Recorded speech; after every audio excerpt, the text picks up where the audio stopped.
In this video, I'm going to show you how to use NotebookLM web search sources so you can find relevant web pages and add them directly to your notebook for research. To get started, open NotebookLM and go into the notebook you want to work with.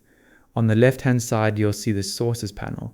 This is where NotebookLM keeps all the material it can reference when answering your questions. At the bottom of this panel, click into the search text field.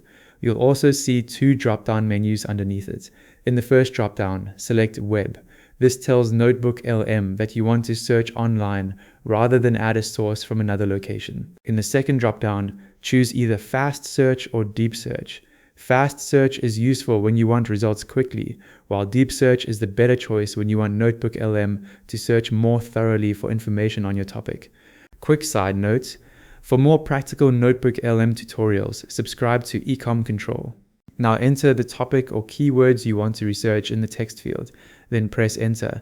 Give NotebookLM a moment to load the search results. Once the results appear, click View to review the web pages NotebookLM found. Select the pages you want to use as sources for this notebook, then click plus import. This brings the selected web pages into your notebook, so NotebookLM can use their information in its responses. After the import finishes, the pages you selected will appear in the Sources panel on the left. From here, you can start asking NotebookLM questions based on the information from those imported sources. And that's it. You've successfully used NotebookLM web search sources in your notebook.